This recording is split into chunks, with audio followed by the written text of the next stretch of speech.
Émilé, on a le prince en otage.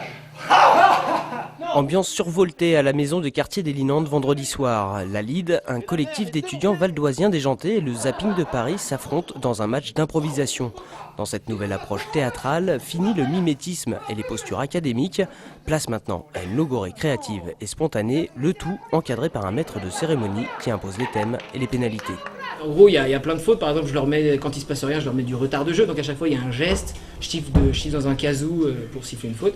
Je leur siffle, par exemple, s'ils utilisent des personnages connus, des personnages célèbres qui existent déjà. Genre, à un moment, on a vu le père Fouras. Voilà, ils n'ont pas le droit de le mettre là-dedans. C'est un cliché, comme on appelle. Sinon, quand ils sortent de leur personnage, décrochage, etc., il y en a plein. Voilà.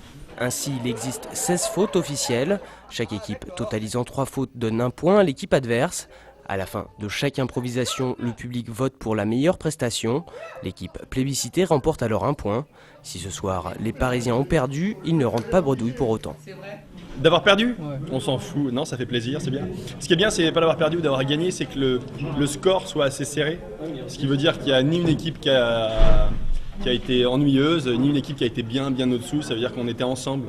Parce que l'improvisation, c'est des faux matchs, hein, c'est surtout pour jouer ensemble. Cette pratique suscite l'engouement du public. À tout moment, il peut manifester son mécontentement ou son ennui en jetant une pantoufle sur scène.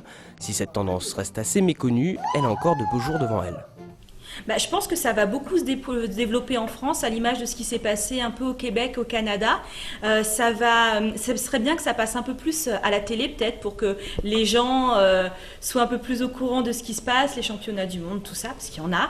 Et surtout, on a un très très bon public à Cergy, on espère que ça va continuer. Et on aimerait bien qu'il y ait des gens qui viennent de partout pour nous voir, enfin, valdoise, on ne va pas leur demander de faire des centaines de kilomètres non plus. Les matchs d'improvisation révèlent une nouvelle génération de comédiens qui dépoussièrent les traditions théâtrales. Une nouvelle vague comique qui n'a pas fini de réjouir les amateurs de stand-up. À partir